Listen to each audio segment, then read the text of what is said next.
Bapak-bapak, ibu-ibu rahimani wa rahimakumullah. Setelah Nabi Musa melakukan perjalanan rihlah ilmiah yang begitu panjang, beliau bahkan sampai kelelahan. Padahal beliau adalah seorang nabi, seorang rasul, rasul ulul azmi.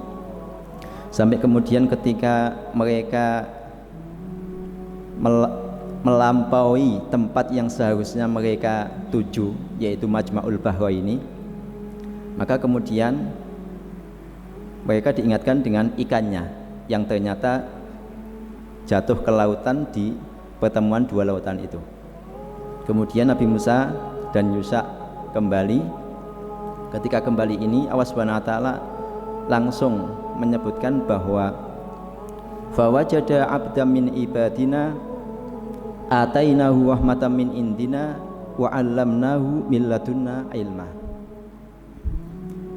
Keduanya kemudian mendapati hamba dari hamba-hamba kami, yang hamba ini diberi rahmat oleh Allah Subhanahu wa taala dan diberi ilmu. Apa yang bisa kita petik dari ayat yang mulia ini? Kata fawajada abdan yang disebutkan nakirah oleh Allah Subhanahu wa taala itu menurut para ulama itu mengandung faedah tentang ta'zimu hadzal abad. Ta'zimu hadzal abad, pengagungan terhadap hamba Allah Subhanahu wa taala yang satu ini, bahwa dia adalah orang yang luar biasa.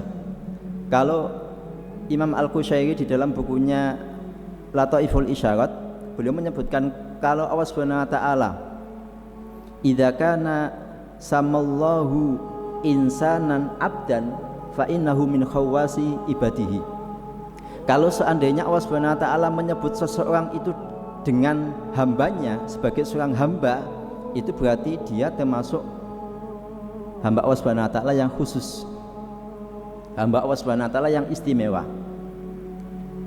Maka kata-kata abdan ini itu menunjukkan tentang ta'zimu hadzal abad, pengagungan terhadap hamba Allah Subhanahu wa taala yang satu ini, bahwa dia bukan orang biasa, dia adalah hamba Allah Subhanahu wa taala yang memiliki kedudukan di sisi Allah Subhanahu wa taala, dan dia adalah hamba terpilih, dia adalah hamba yang istimewa, dia adalah hamba yang khusus, memiliki kedudukan di sisi Allah Subhanahu wa taala yang tidak dimiliki oleh hambanya yang lain.